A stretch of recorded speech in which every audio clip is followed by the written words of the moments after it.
Hey, what's up, everyone? Mr. NoobTube Gamer. Today we're playing Fallout New Vegas in 2024, part of the Fallout craze that's been going on lately after the release of the TV show.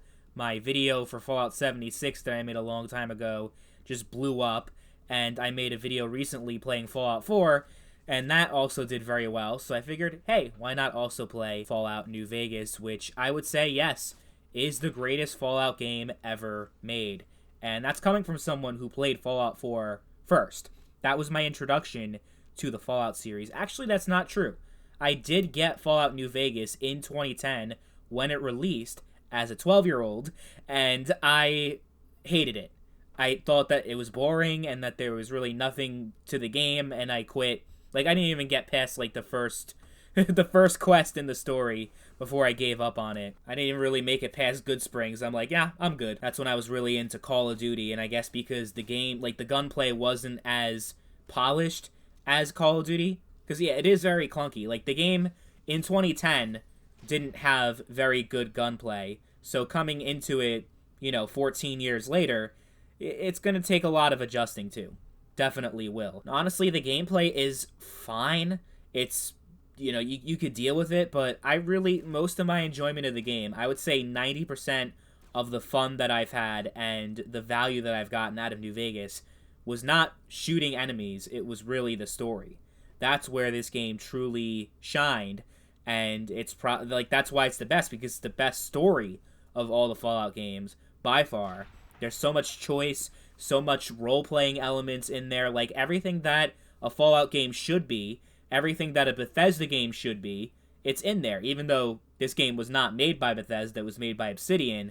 It's crazy how successful this game was and how beloved it was. The fact that we didn't get any we didn't get Obsidian to make any more Fallout games after this. It's crazy.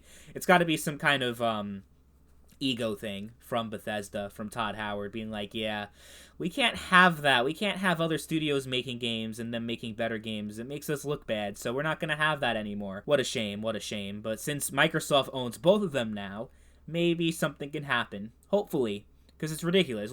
When's Fallout 5 coming?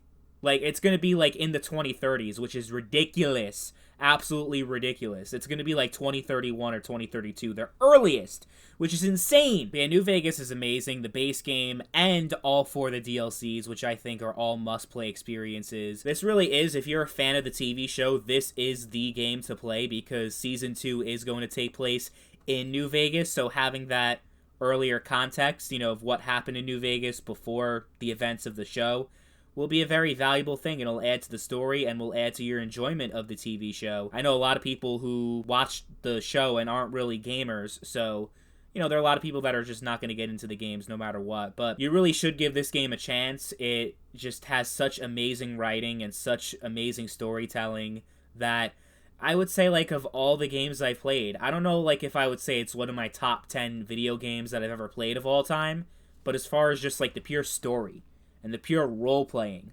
it's got to be in my top 10. The mod support is pretty extensive as well. I would recommend the PC version. I played the Xbox version first and then eventually switched over to PC.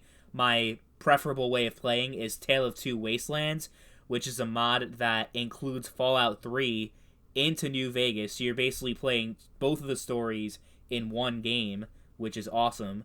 And it really, I think it's integrated very well. It's by far the best way to play Fallout 3, at least, because it has a lot of stability problems if you just play the game standalone, but if you play it as part of New Vegas, it actually runs a lot better. So whether you're playing New Vegas through the regular way or Tale of Two Wastelands, there's so many different mod options for you.